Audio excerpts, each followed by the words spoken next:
Hello bookworms! It's Jade from Bedtime Bookworm and welcome back to my channel. Today I'm here with my vlog-style June reading wrap-up.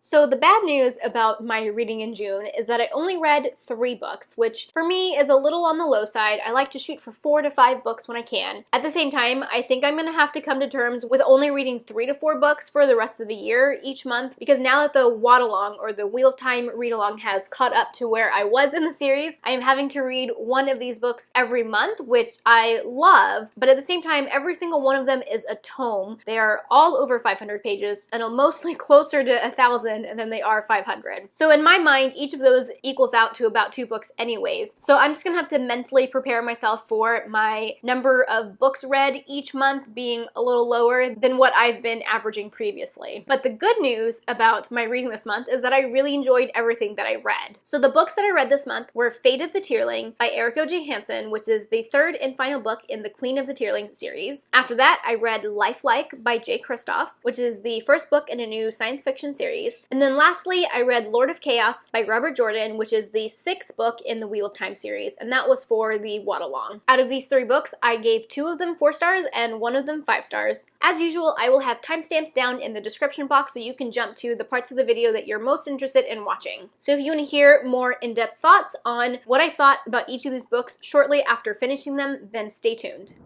Hello bookworms! It is actually June 19th. Pretty late in the month for my first check-in, but to be fair, I did do a check-in earlier this month when I finished my very first book of the month, but when I went to edit it, the sound quality was complete crap, and so I ended up just scrapping it.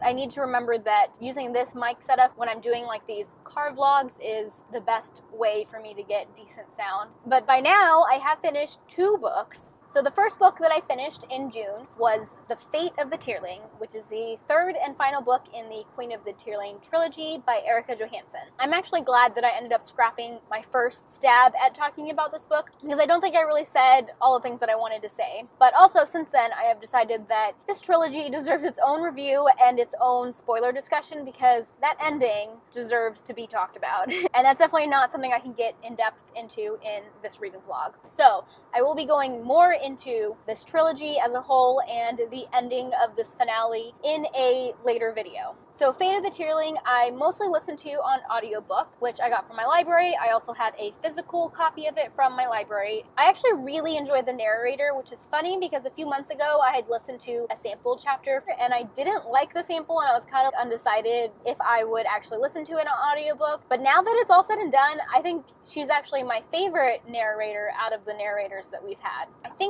her name was Polly Lee. So obviously this being a finale and the last book in a trilogy, I can't go too far into the plot of the book, but I mean, when do I ever really do a good job of explaining a plot anyways? I'm more about telling you what I thought of a book and what a book made me feel. But in general, this series is what I like to call new adult, just because I feel like it's kind of in between the age categories of young adult and adult, and it is a high fantasy, but what I love about this series is that it's a little bit of a genre bender. There's a like sci-fi dystopian twist to the world as well. Some of the main reasons why I love this trilogy is not only the unique world building in it, but it's also very politics heavy, and it's different from any other like YA fantasy I've ever read before. As far as this book and how it wrapped up the series and as a series finale, that's such a hard thing to talk about. I'd say like 85% of this book was a 5-star book for me. I was really enjoying so much of what was happening, and the ending ended up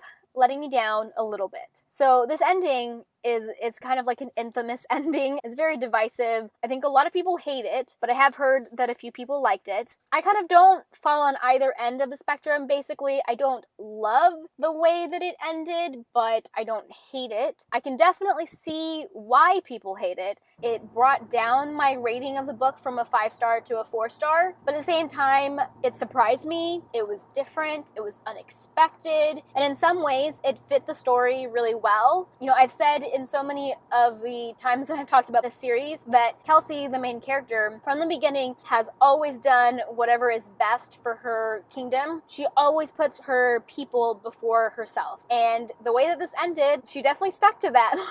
In the end, Kelsey still does what is best for her people. And I love that about the book. Anyways, I think that's all I'm going to say about it here in this little clip. So overall, I gave Fate of the Tearling 4 out of 5 stars. The second book that I finished this month was Lifelike by Jay Kristoff. I read this as an e-arc, which is an advanced reader copy that I received either from NetGalley or Edelweiss. I have read Jay Kristoff before. I've read the first book in the Illuminae trilogy, and I've read the first book in his Lotus War trilogy, but I decided I didn't enjoy that book enough to continue in the rest of the series, so I've only read that one. So I'm familiar with his writing style, and I mean, I gotta say this book is pretty typical Jay Kristoff, I feel like. So how would I describe this book? Lifelike is science fiction, YA science fiction, and it's about AI. So in this world, there are different levels of robots and AI. You know, there's some that are not that smart or like can't think for themselves. There are some that can think for themselves, but those still look like robots. But then you have these things called lifelikes that are basically AI that look like humans. Like think Westworld, which actually I was getting so many Westworld vibes from this book. So if you like the themes explored in Westworld, you're gonna like the themes explored here. We explore themes about AI and like what makes you human and how those lines can be blurred when you have an AI that is so human-like. I mean, that's why they're called lifelike. So definitely some really strong Westworld vibes in this book. There's also really strong Mad Max vibes. It's like a desert world, and Jay Kristoff said that he definitely pulled a lot of imagery from like the Mad Max movie. So the main character, her name is Eve, and she has a best friend named Lemon Fresh, which is a really funny name. She lives with her grandpa, and she makes money for them by competing in these robot competitions where they like fight each other. I don't really know how to explain the plot of the story, so if you really want to know more than that, go check out the synopsis, because that was not a complete description of the story, but I don't really know how much I can tell you. So starting with things that I liked the world. Like I said, it's kind of like Mad Max inspired, but also was giving me lots of Westworld vibes. Something that I loved that not a lot of people are talking about, and I think that's because you don't really figure it out until around halfway through the book, so it's a little bit spoilery, but I'm going to say it in a non-spoiler way. But basically, this book is sort of a retelling, but I think if you knew what the retelling aspect was, you might figure out some things in the plot before you actually figure them out. So that's why I'm not saying what story retelling it is, but there is a retelling aspect of it that when I figured that out, I felt like I was so smart. I felt like I had figured out all these clues and pieced this idea together. I didn't even know I was right. I had to like go and do some digging and ask some other people about it, people who'd already read the book. But there is a little bit of a retelling aspect to it, and I loved that. Like, that took me by surprise. This book has lots of twists and turns. The plot is constantly moving, which I very much associate with Jay Kristoff and his writing in general. The ending was fantastic. I cannot wait till the next book comes out, because that ending really surprised me, blew me away, and kind of, I don't know, made me see everything in a totally different way, and I cannot wait to see where Eve goes in the next book. So those are all the things that I really liked about the book. My main con for this book is that it was a little bit hard to get into. There's a lot of like vernacular or, you know, slang that they use in this world that took a little getting used to. And then on top of that, something that I considered a con that I think a lot of people actually would think is a pro is that there's a lot of banter between the characters, which was funny, but it's not my exact type of humor. And for me, it just reads a little juvenile, which, I mean, this is YA, so that's understandable, but it did pull me out of the story a little bit. It took a while to get invested because of the way the characters talk to each other. And while I was having a lot of fun reading the story, I didn't get emotionally involved or attached to the characters. Like when the characters were sad or upset or angry, like I didn't really feel those emotions like in my heart. I was just reading them on the page, and I don't really know why I didn't feel that sort of connection, but I just didn't. So I don't know. I mean, those cons make it sound like I didn't enjoy the book, but I really enjoyed it. It was so much fun to read, and I think that is the biggest takeaway about this book, is that it was a fun read. It was a solid 4 out of 5 stars for me, and I cannot wait to read the next one, which I have to wait because it's not going to be out for like a year. But yeah, those are my thoughts on Lifelike. If you guys like AI stories and YA sci-fi, definitely a book to check out. Okay, so those are the 2 books that I finished so far this month. I am not making good progress on my reading. I need to be much further into the Wheel of Time book that I'm reading right now than I am. But I am going out of town this weekend on a road trip, so maybe I can get a lot of reading done in the car. I am someone who can read in the car, but there's also audiobooks and stuff. So anyways, hopefully I have at least 1 more book to tell you about before the end of the month. Maybe 2, but with it already being the 19th, I'm not counting on 2. So we'll see what happens, and I will check in with you later. Bye. Hello bookworms! So it is the last day of the month and I am here to check in with you on 1 more book that I finished in June. Definitely cut it down to the wire, and I finished this book last night, and I am in the middle of reading 2 other books, but there's no way I'm going to finish them today. So 3 books is what it's going to be for June. I'm sure it's no surprise to anybody, but the last book that I finished in June was Lord of Chaos, which is the 6th book in the Wheel of Time series by Robert Jordan, and I was reading this month as part of the Waddalong, or Wheel of Time read-along. This was a reread for me. I read this book mostly on audio, which I bought from Audible, but I also own an ebook copy and a physical paperback copy. But funny enough, I actually went and took out the hardcover copy of this book from my library because I was going on a trip and I didn't want to travel with my paperback in case I messed it up or something. So I'm one of those people who would rather travel with a library book because chances are it's already a little bit beat up, and as long as I don't lose it, if it gets a little more beat up, then that's okay because it's a library copy. I am doing a separate non-spoiler review of this book, as well as another book diary where I go into lots of spoilery details about the book. So if you want to know more of my thoughts on this book, then definitely go check that out. But what I want to say here is that this was another great installment in the series. I thought at this point in the series things were starting to slow down a little bit, but that's really not true. Now that I look back on all of the many things that happened, a lot of good stuff happens in this book. Well, I don't know if I want to say good stuff because some of it's not good, but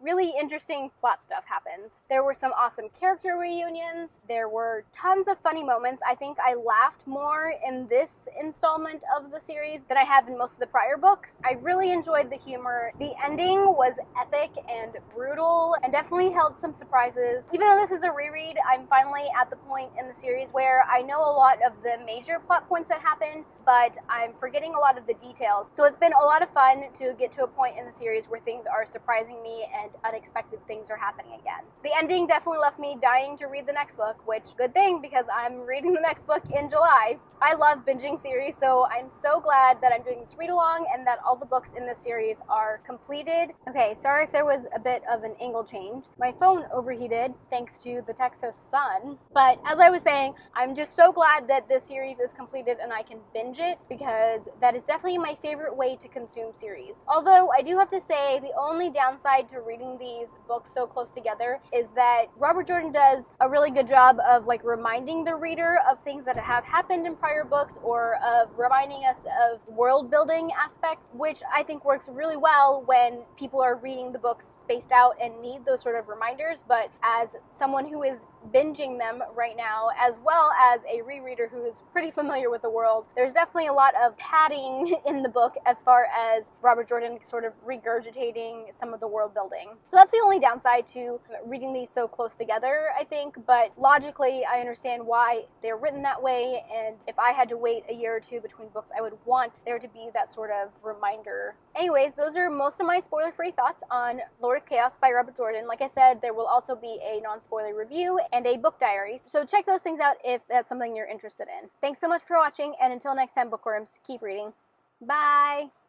Okay guys, those are my thoughts on the 3 books that I read in the month of June. If you guys have read any of these 3 books, let me know what you thought about them down in the comment section. Fingers crossed that I read 1 or 2 more books next month than I did this month. But realistically, looking at the books that I'm reading, 2 of them are actually over 500 pages. So it might be another 3-book month for me. We'll see. That is all I have for now. Thank you so much for watching, and until next time, bookworms, keep reading. Bye!